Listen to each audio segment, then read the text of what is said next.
사랑하는 초업제교회 성도 여러분, 유튜브 시청자, 구독자 성도 여러분 반갑습니다. 김정빈 목사입니다.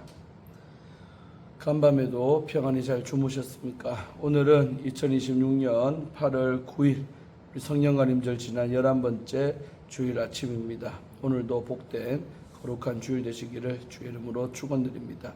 제가 기도하고 오늘의 말씀 묵상을 시작합니다. 하나님 아버지 감사합니다. 간밤에도 지켜주시고 또 이렇게 거룩하고 복된 주일을 맞이하게 하심에 감사합니다. 우리에게 주어진 주님의 날을 참으로 은혜 가운데 잘 보내게 하시고 참된 평안을 누리며 참으로 주님이 주신 말씀도 듣고 아버지 새롭게 리프레시 되는 복된 주일이 되게 하여 주옵소서. 오늘 시간도 하나님 말씀을 묵상할 때 나를 향한 주님의 음성을 듣게 하시며 나를 향한 하나님의 마음을 느끼게 하시고 나를 향한 하나님의 뜻이 무엇인지 깨달을 수 있는 지혜를 베풀어 주옵소서. 주께서 우리와 함께 하실 줄로 믿사옵고 우리 구주 예수님 이름으로 간절히 기도드리옵나이다. 아멘. 할렐루야. 좋은 아침입니다. 오늘도 함께 말씀 묵상하실 본문은 에스겔서 우리 37장입니다. 15절부터 28절까지 말씀입니다. 우리 개역 개정판으로 한번 다 같이 읽도록 하겠습니다.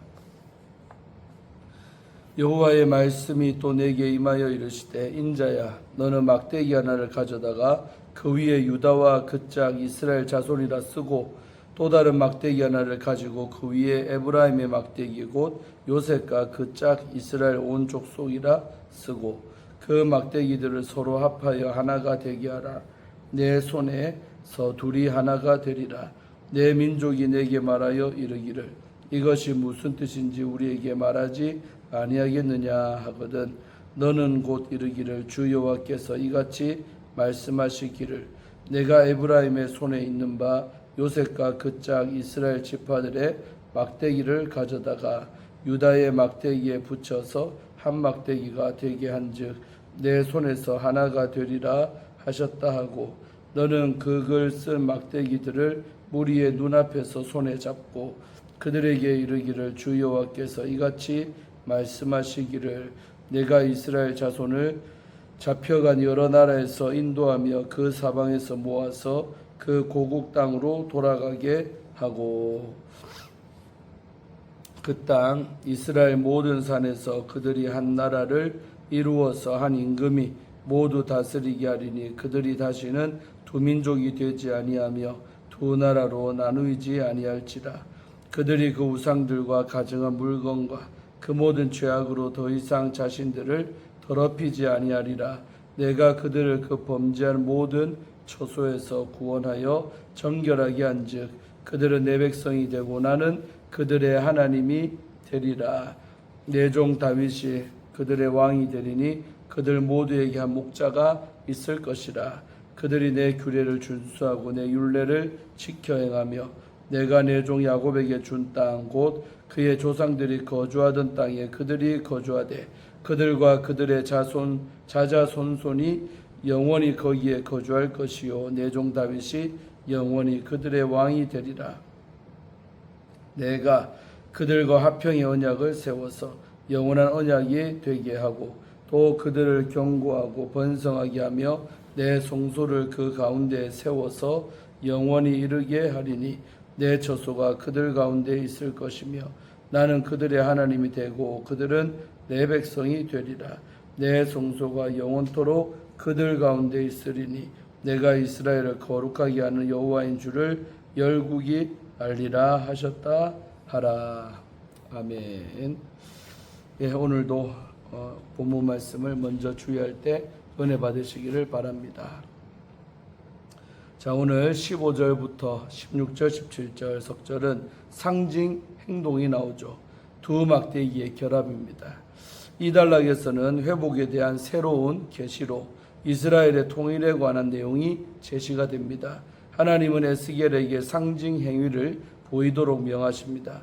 하나님이 계획하시는 회복은 단지 남유다 연합으로 이루어질 것임을 드러냅니다. 북왕국 이스라엘을 상징하는 에브라임은 이미 BC 722년 아수르에 의해 멸망하여 역사 속에서 사라진 지 오래였습니다. 그러나 하나님은 잊힌 그 북왕국의 지파들까지도 포기하지 않으시고 남유다와 함께 온전한 12지파로 회복시키실 것을 분명하게 말씀하십니다. 분열된 두 왕국은 각각 멸망하여 포로살이를 하고 있지만 장차 회복될 나라는 분열 이전에 북이스라엘과 남유다가 통일된 나라를 이루게 될 것입니다. 이 메시지를 전하기 위해 에스겔은 4장과 5장에서와 같이 상징 행위를 수행합니다. 그 두 개의 막대기를 취해 하나에는 유다와 그 짝 이스라엘 자손이라 쓰고 다른 하나에는 요셉과 그 짝 이스라엘 온 족속이라고 씁니다. 17절에 그 막대기들을 서로 합하여 하나가 되게 하라. 내 손에서 둘이 하나가 되리라는 명령은 두 막대기를 하나로 연결하는 상징 행위를 통해 분열된 두 나라가 장차 통일되고 회복될 것을 보여주는 약속입니다. 자, 다음 18절과 19절 두 절은 이스라엘의 통일 약속이 나오고 있습니다. 두 막대기가 예언자의 손 안에서 하나가 되는 모습을 본 백성은 그 의미를 궁금해합니다. 그들은 이것이 무슨 뜻인지 우리에게 말하지 아니하겠느냐라고 묻습니다. 이에 대해 예언자는 19절에서 이 상징 행위의 의미를 설명을 합니다. 장차 북이스라엘과 남유다가 하나가 될 것이다. 또한 내 손에서 하나가 되리라는 표현은 이 연합이 인간의 노력이나 또 정치적인 성취가 아니라 오직 여호와의 주권적인 역사임을 강조합니다. 즉 통일은 하나님의 초자연적인 권능으로 성취가 된다는 것입니다. 20절에서 23절 넉절은 통일된 이스라엘의 회복 약속이 나옵니다. 20절에서 에스겔은 글을 쓴 막대기들을 백성의 눈앞에서 들고 그 의미를 설명하라는 명령을 받습니다. 이 상징 행위 해석의 절정은 22절에 나타납니다. 그 땅 이스라엘 모든 산에서 그들이 한 나라를 이루어서 한 임금이 모두 다스리게 하리니 그들이 다시는 두 민족이 되지 아니하며 두 나라로 나누이지 아니할지라. 이 구절은 바로 이 에스겔의 통일 신학을 분명하게 보여줍니다. 이러한 재통일의 소망은 다른 예언서에서도 반복적으로 나타나고 있습니다. 이스라엘 역사에서 분단은 솔로몬의 우상 숭배에 대한 하나님의 심판이었지요. 하나님은 분열된 유다와 이스라엘이 회개하고 돌아오기를 기다리셨지만 결국 두 나라는 불의와 우상 숭배로 인해 멸망을 했습니다. 그러나 남유다나 북이스라엘은 통일왕국으로서 전체가 바로 회복될 것입니다. 통일왕국에 대한 계시는 지금까지 주어진 회복의 계시와 단절된 것이 아니라 그 연속선상에 있습니다. 20절에서 22절은 통일을 중심으로 이루어지는 바로 회복의 과정을 보여줍니다. 하나님은 사방 열국에 흩어진 백성을 모아 이스라엘 땅으로 인도하시고 통일왕국을 이루게 하십니다. 이어서 23절은 이 통일이 철저한 영적 제의적인 정결을 동반함을 강조합니다. 분열왕국 시대의 가장 큰 죄는 각 지역에서 우상을 섬기며 여호와를 배신한 것이었습니다. 하나님은 그들을 우상으로부터 정결하게 하십니다. 그 궁극적인 목적은 그들은 내 백성이 되고 나는 그들의 하나님이 되리라는 언약의 성취에 있습니다. 24절과 25절 두 절은 다윗의 통치와 영원한 기업의 땅입니다. 통일 왕국을 다스릴 이는 하나님이 택하신 선한 목자입니다. 바로 영적으로 정결해지고 정치적으로 통일된 이스라엘을 다스릴 유일한 통치자는 내종 다윗입니다. 34장에서 거짓 목자들을 심판하시고 친히 목자가 되시겠다고 선언하신 하나님이 이제 다윗의 후손을 대리 통치자로 세우십니다. 이 메시아적인 목자의 통치 아래에서 이스라엘은 자발적으로 하나님의 법에 순종하는 거룩한 공동체로 세워집니다. 25절은 조상들에게 주신 언약이 온전히 성취됨을 보여줍니다. 다윗을 왕으로 모신 백성이 그 땅에서 대대로 평안히 살아가는 모습은 포로로 끌려가 땅을 잃은 이들에게 주어지는 깊은 위로의 메시지입니다. 마지막 부분 26절, 27절, 28절은 화평의 언약과 영원한 성소의 완성이 나오고 있죠. 이 위대한 회복은 화평의 언약이자 영원한 언약으로 완성이 됩니다. 에스겔서 후반부 이제 34장부터 48장을 말하는데 이 후반부는 포로기 이후의 회복을 그리는 구원 신탁이며 또 그 정점은 화평의 언약에 있습니다. 37장에서 하나님은 그 적대와 전쟁을 영원히 끝내실 뿐 아니라 백성을 견고하게 세우고 번성하게 하실 것을 약속을 하십니다. 또한 제사장적인 전승, 우리 레위기 26장 11절 말하는데 이 전승을 이어받아 회복의 절정을 하나님의 현존으로 설명을 합니다. 하나님의 임재와 함께 언약 공식이 완성되는 것입니다. 이 화평의 언약이라는 표현은 26절과 34장 25절에 등장합니다. 34장 25절이 물리적 생태적 회복을 강조한다면 26절은 영원한 언약의 성취와 성소의 재건을 강조합니다. 두 본문 모두 부패한 옛 지도자들을 심판하시고 여호와께서 친히 내 종 다윗을 유일한 목자 여왕으로 세우신다는 메시아적인 선언 직후에 등장합니다. 또한 34장은 자연 질서의 회복과 또 물리적인 안전에 초점을 둔다면 37장은 국가적인 통일과 더불어 여호와의 성소가 백성 가운데 영원히 세워지는 영적 제의적 완성으로 그 의미를 확장을 합니다. 두 부분 모두 하나님의 은혜에 기초한 언약의 갱신입니다. 28절은 이 모든 회복의 대단원을 보여줍니다. 이스라엘의 통일과 다윗의 통치, 또 여호와 성소의 회복은 단순한 민족적, 정치적 회복에 머물지 않습니다. 이는 여호와께서 온 세상을 다스리시는 참 하나님이심을 드러내는 사건입니다. 하나님이 만물을 거룩하고 새롭게 하시는 우주적인 바로 통치자이심을 열방이 보고 인정하게 되는 바로 신학적, 선교적 승리의 선언입니다. 아멘. 예, 주에는 마쳤고요. 하나 되게 하시는 하나님이라는 주제를 가지고 오늘 말씀 묵상할 때 은혜 받으시기를 바랍니다. 이스라엘은 솔로몬 사후에 두 왕국으로 분열되어서 350년 이상 서로 등을 진 채 이어졌고 각각 아수르와 바벨론에 의해 멸망을 했습니다. 그럼에도 하나님은 마른 뼈들이 살아나는 환상을 통해서 다시 회복되는 약속을 주셨습니다.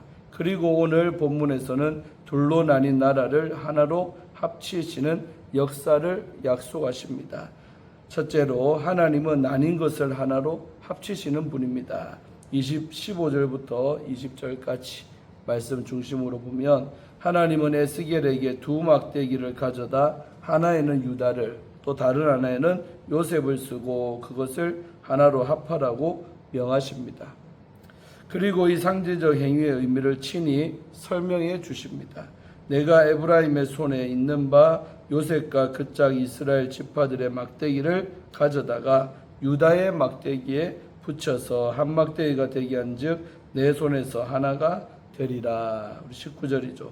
이것은 전적으로 하나님의 주권적인 역사입니다. 인간의 죄악으로 초래된 분열을 하나로 합치시는 분은 오직 하나님이십니다. 초대교회도 각 분열의 갈등을 피할 수 없었습니다. 예루살렘 공의에서 유대인 성도와 이방인 성도 사이에 깊은 신학적 갈등이 있었지만 성령의 인도와 말씀 안에서 그 분열은 치유가 되었고 또 복음은 더욱더 열방으로 퍼져 나갔습니다. 사도행전 15장의 말씀이죠. 이처럼 진정 하나됨은 인간의 타협이나 제도가 아니라 하나님의 손 안에서 이루어지는 것입니다. 둘째로 하나님은 한 목자 아래 우리를 하나 되게 하십니다. 21절부터 24절 중심으로 보면 하나님은 흩어진 이스라엘을 열방 중에서 모으시고 한 나라 아래 한 임금이 다스리게 하시겠다고 약속을 하십니다. 22절이죠. 그 나라를 다스릴 왕은 내종 바로 다윗입니다. 이것은 다윗의 후손으로 오실 메시아 곧 예수 그리스도를 가리키는 예언입니다. 하나님은 이미 사무엘하 7장 12절에서 13절에서 다윗에게 약속을 하셨습니다. 네 몸에서 내 씨를 내 뒤에 세워 그 나라를 견고하게 하리라. 또 마태복음 1장 1절에서 17절은 그 성취가 나사렛 예수 안에서 이루어졌음을 보여줍니다. 예수님은 요한복음 10장에서 친히 말씀하셨습니다. 그들도 내 음성을 듣고 한 무리가 되어 한 목자에게 있으리라. 요한복음 10장 16절의 말씀이죠. 사도 바울은 이 약속의 성취를 다음과 같이 표현합니다. 그는 우리의 화평이신지라 둘로 하나를 만드사 원수된 것 곧 중간에 막힌 담을 자기 육체로 허시고. 우리 에베소서 2장 14절 말씀이죠. 십자가야말로 두 막대기가 하나가 되는 결정적인 사건이었습니다. 셋째로 하나님은 영원한 언약으로 우리와 함께 하십니다. 25절에서 28절 중심으로 보면 하나님은 회복된 이스라엘과 맺으실 이 화평의 언약이 영원한 언약이 되리라고 26절에서 말씀을 하십니다. 이 언약에는 네 가지 요소가 담겨 있습니다. 평화, 영원, 또 번영, 번성, 또 성소로서 이 요소들은 회복의 완전성을 보여주는데 27절이 이를 요약해 줍니다. 내 초소가 그들 가운데 있을 것이며 나는 그들의 하나님이 되고 그들은 내 백성이 되리라. 이것은 성경 전체를 관통하는 언약의 핵심 공식입니다. 이 약속은 성육신하신 예수 그리스도 안에서 성취의 첫 단계를 맞이했고 우리 요한복음 1장 14절이죠. 또 오순절 성령 강림으로 계속되었으며 그리고 장차 새 예루살렘에서 완성이 될 것입니다. 이 하나님의 성소가 이스라엘 가운데 영원히 있을 때 열방이 여호와 하나님을 알게 되는 것. 28절이죠. 이것이 회복된 공동체의 존재 이유라고 할 수 있습니다. 사랑하는 우리 초업제일교회 성도 여러분, 유튜브 성도님들, 오늘 본문은 하나님이 나뉜 것을 하나로 합치시는 분임을 선포합니다. 하나님은 하나된 공동체 안에 친히 거하시며 영원한 평화의 언약을 이루어 가십니다. 혹 지금 여러분의 삶 가운데 회복되지 못한 관계, 또 치유되지 않은 분열이 있습니까? 하나되게 하시는 하나님께 맡기시기를 기도합니다. 우리의 선한 목자이신 예수 그리스도 안에서 나누어진 것이 하나가 되고 깨어진 것이 온전해지기를 간절히 소원합니다. 아멘. 마지막으로 우리 이상준 목사님 쓰신 새신자가 묻다라는 책의 일부분을 읽어드리고 마치려고 합니다. 우리는 예수님을 믿는 순간 모두가 하나님의 자녀가 됩니다. 한 분 하나님이 나의 아버지가 되셨으니 그분의 자녀된 사람들은 모두가 나의 형제 자매가 됩니다.